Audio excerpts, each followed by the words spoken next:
Sport or art?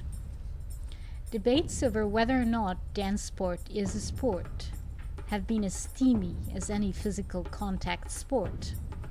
In 2001, Jonathan Bell declared that ballroom dancing is not a sport because, quote, there isn't room for failure.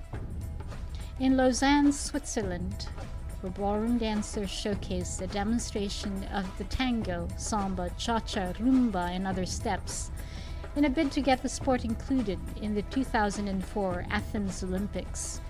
One senior IOC member reportedly mumbled as he walked in halfway through the performance, quote, "I can't believe I'm watching this." A roundtable forum sponsored by the IOC about the sport versus art distinction produced little that could be used to produce practical policy. Though a number of the commentators attempted to define sport as opposed to art, all eventually arrived at the conclusion that it was similar to Justice Scalia's characterization of the indecent or pornographic, that is, quote, "I know it when I see it." On a loftier note, Carol Ann Leatheren quoted Plato's remark that, quote, "The body must be trained for gymnastics and the soul for music." Nevertheless, she conceded that there are still different things. An evening at the stadium, she said, is no replacement for an evening at the theater, or vice versa. Charles Jenks made the recommendation to augment the current format of the Olympics with, quote, "a cultural Olympics," along the lines of what Coubertin envisaged. Jenks was referring to the Baron de Coubertin, who was one of the forces that shaped the modern revival of the Olympics. Coubertin's original vision involved an equal celebration of sport, art, and culture.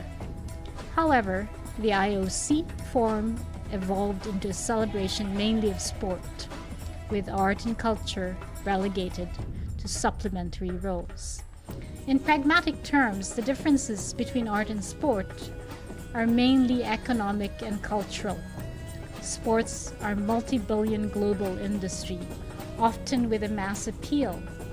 The arts are often comparatively underfunded and appear to have a more elite base.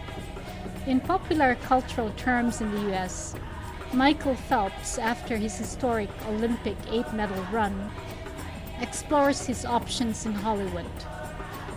In contrast, Eugene Katseman and Maria Manusova, the Eastern European emigres turned New Yorkers who dominated the U.S. amateur dance sport scene for 11 years and probably remain the U.S.'s best bet for a medal if dance sport were to become a full Olympic sport, are comparatively unknown, save for competitive ballroom enthusiasts.